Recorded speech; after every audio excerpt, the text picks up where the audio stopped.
Cryptocurrency is a new form of digital money. It exists only in computers and on the internet. You cannot hold a physical cryptocurrency coin or bill.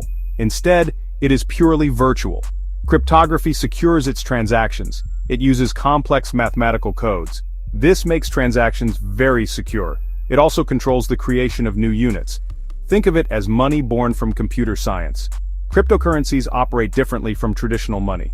They are not stored in traditional bank accounts. Instead, they are part of a global decentralized network. Cryptocurrencies aim to function without banks. This allows for direct exchanges of value. The core idea is to give individuals more control over their funds. This innovation opens up new possibilities for money. A key feature is decentralization. They are not controlled by any single entity. The technology that makes most cryptocurrencies possible is called blockchain. It is the foundational system upon which these digital currencies are built. Think of a blockchain as a special kind of digital database or ledger. Its main job is to record every transaction that happens with a particular cryptocurrency. Unlike a traditional database that might be stored in one central location and controlled by one organization, a blockchain is different. It is designed to be shared and synchronized across many computers.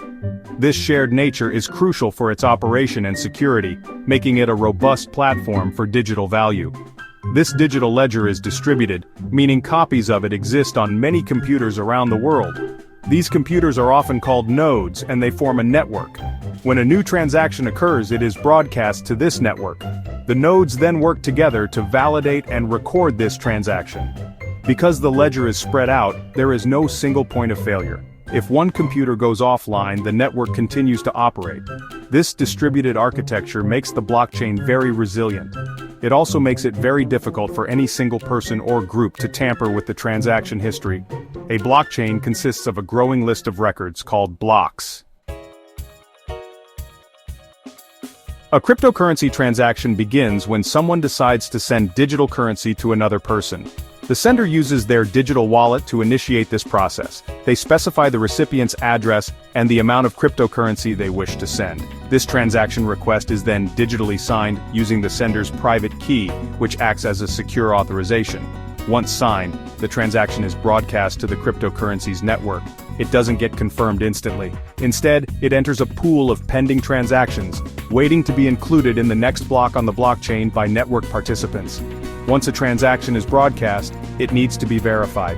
This verification is typically performed by a network of computers, often referred to as nodes or, more specifically, miners. These participants check several things. They ensure that the sender actually has enough cryptocurrency to make the payment. They also verify the digital signature to confirm that the transaction was indeed authorized by the owner of the funds. This process prevents fraudulent transactions and the double spending of digital coins. This rigorous checking maintains the integrity of the entire system. When you own cryptocurrency, you don't possess a physical object like a coin or a paper bill. What you truly own is a secret piece of information called a private key. This private key is a long, complex string of letters and numbers. It is the critical component that gives you control over your digital assets on the blockchain. Without this key, you cannot access or spend your cryptocurrency. Therefore, the ownership of cryptocurrency is fundamentally about the control of this secret key. It's like having the unique password to your digital treasure chest, a password only you should know. Your private key is what allows you to authorize transactions from your cryptocurrency address. When you want to send cryptocurrency, your wallet software uses your private key to create a digital signature for that transaction. This signature proves to the network that you are the legitimate owner of the funds and that you approve the transfer. It's crucial to understand that if you lose your private key, you lose access to your cryptocurrency forever. There's usually no central authority to help you recover it. Similarly, if someone else gains access to your private key, they can control and potentially steal your funds. Section 5. Defining features, decentralization, security, and transparency. One of the most fundamental characteristics of most cryptocurrencies is decentralization. As we've touched upon, this means there is no single central point of control. No government, bank, or corporation issues the currency or manages the network. Instead, control is distributed among all the participants in the network. Decisions are often made through consensus mechanisms, where many participants must agree on changes or transaction validity. This structure is designed to make cryptocurrencies resistant to censorship. It also aims to prevent any single entity from shutting down the network or unfairly manipulating the rules of the system for their own benefit. Security is another cornerstone of cryptocurrency. This security is achieved through the extensive use of cryptography. Complex mathematical algorithms are employed to protect various aspects of the system. Cryptography secures individual transactions, ensuring they can only be authorized by the rightful owner of the funds via their private key. It also controls the creation of new units of cryptocurrency.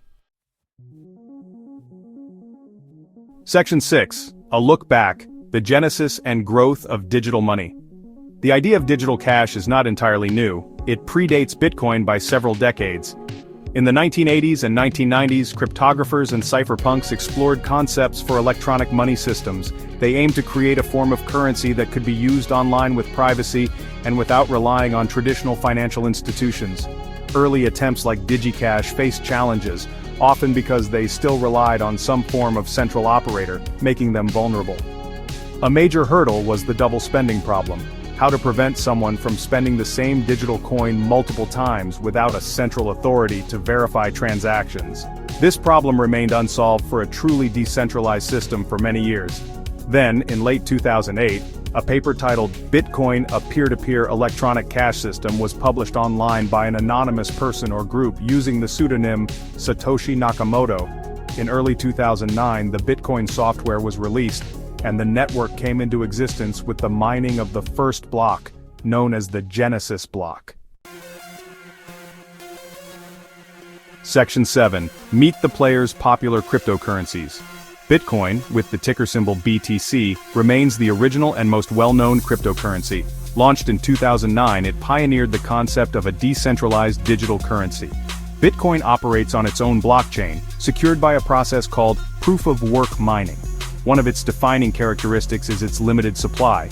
Only 21 million bitcoins will ever be created. This scarcity is a key factor contributing to its perception by some as a store of value, similar to digital gold. While it can be used for transactions, its network can sometimes be slower and more expensive than newer cryptocurrencies, especially during times of high congestion. Ethereum, launched in 2015 by Vitalik Buterin and a team of co-founders, introduced a significant innovation beyond just digital currency. Its native cryptocurrency is Ether, ETH. Ethereum is a decentralized platform that runs smart contracts. Section 8. Getting started. How to acquire cryptocurrencies. One of the most common ways to acquire cryptocurrencies is through centralized cryptocurrency exchanges. These are online platforms that facilitate the buying, selling, and trading of various digital currencies. Prominent examples include Coinbase, Binance, and Kraken. Users can typically create an account, deposit fiat currency like US dollars or euros via bank transfer or credit debit card, and then use those funds to purchase cryptocurrencies. These exchanges offer a wide variety of coins and often provide charting tools and other features for traders. However, it's important to remember that storing large amounts of crypto on an exchange carries some risk, as exchanges can be targets for hackers. In recent years, some traditional financial brokerages and popular payment applications have also started offering access to cryptocurrencies. Platforms like Robinhood and Fidelity now allow their users to buy and sell certain major cryptocurrencies alongside traditional assets like stocks and bonds. Section 9. Beyond speculation, real-world uses and future potential. While much attention on cryptocurrencies focuses on their price fluctuations and investment potential, they also have a growing number of real-world applications. One of the most straightforward uses is for financial transactions. Individuals and businesses are increasingly using cryptocurrencies to buy goods and services, although widespread retail adoption is still developing. More significantly, cryptocurrencies can facilitate faster and cheaper money transfers, especially across international borders, bypassing traditional banking fees and delays. They also serve as an alternative investment asset class, allowing for portfolio diversification, though this comes with significant volatility and risk. A powerful application enabled by platforms like Ethereum is smart contracts. These are self-executing contracts where the terms of the agreement between buyer and seller are directly written into lines of code. The code and the agreements contained therein exist across a distributed, decentralized blockchain network. Smart contracts automatically execute and enforce the terms when predefined conditions are met, without the need for a central authority, legal system, or external enforcement mechanism. This video was brought to you by Cryptomulus Community. Come join us.